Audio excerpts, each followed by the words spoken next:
बंद पडलेली गाडी जर आपल्या वर्कशॉपमध्ये आली तर आपल्याला ते कशा पद्धतीनं चालू करायची, ज्या गाडीच्या स्पार्क प्लगमध्ये करंट येत नाही ती गाडी. पहिल्यांदा आपण बघूया स्प्लेंडर आपली, जे की काय किक स्टार्ट गाडी ACCDIवरती चालणारी. सगळ्यात पहिल्यांदा आपल्याला चेक करायचं आहे स्टार्टिंग कॉईल. जर गाडी आपल्याकडे आली असेल बंद पडलेली, जिच्या की स्पार्क प्लगची जी वायर आहे त्याच्यामध्ये करंट येत नसेल तर काय चेक करायचं आहे. सगळ्यात पहिल्यांदा चेक करायची आपल्याला ही स्टार्टिंग कॉईल. हे स्टार्टिंग कॉईल चेक करण्याचं एक साधं आणि सोपं आपल्या पद्धतीनं चेक करायची, जे की स्टार्टिंग कॉईलची वायर आहे ब्लॅकवरती रेड, ह्याच्यामध्ये एक वायरचा तुकडा टाकायचा आहे आणि किक मारायची आणि तो वायर जो आहे तो आपल्याला बॉडीवरती थोडंसं ग्राउंड करायचं त्याला.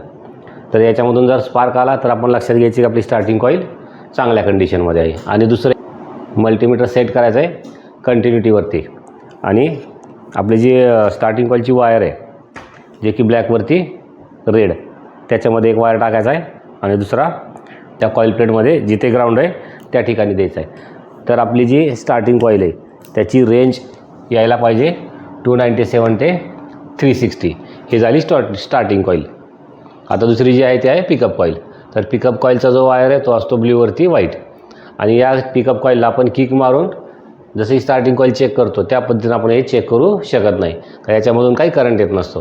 तर हे चेक करायचे आपण मल्टीमीटरवरती सेम त्या पद्धतीनं कंटिन्युटीवरती मल्टीमीटर सेट करायचा आहे आणि याची रेंज पाहिजे 175 ते 250 इथपर्यंत. जर असेल तर आपली जी या दोन्ही कॉईल ओके आहेत. त्याच्यानंतर तिसरा जो की आहे आपला CDI युनिट.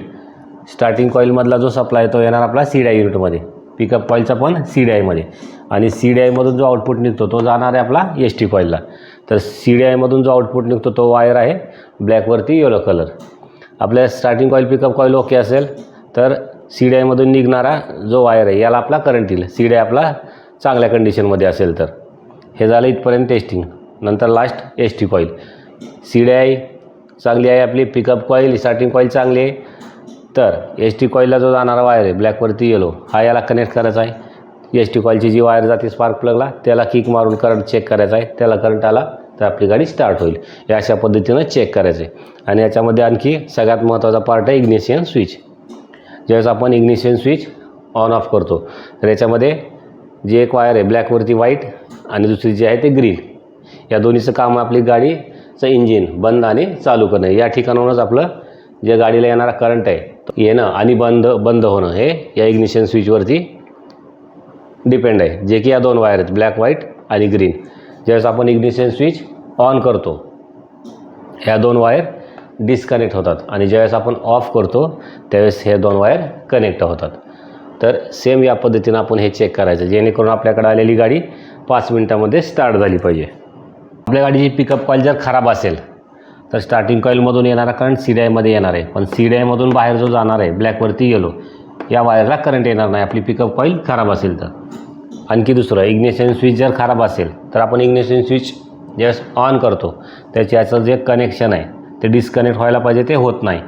त्यामुळे काय होतं, आपल्या स्टार्टिंग कॉईलची जी रेंज आहे ते पण ओके दाखवणार आहे, पिकअप कॉईलची पण रेंज एकदम क्लिअर दाखवणार आहे, परंतु CDIच्या बाहेर जो करंट आहे तो जाणार नाही, कारण हे इग्निशन स्विच खराब असल्यामुळे. त्यावेळेस काय करायचं, आपल्याला इग्निशन स्विच डायरेक्ट करायचं, म्हणजे या दोन वायरचं जे कनेक्शन एक झालं आहे ते डिस्कनेक्ट करायचं आहे. म्हणजे आपल्या लक्षात येईल की आपलं इग्निशन स्विच खराब आहे का चांगलं. सेम अशा पद्धतीनं चेक करायचं आहे, जेणेकरून आपला प्रॉब्लेम लवकरात लवकर सॉल्व्ह होईल.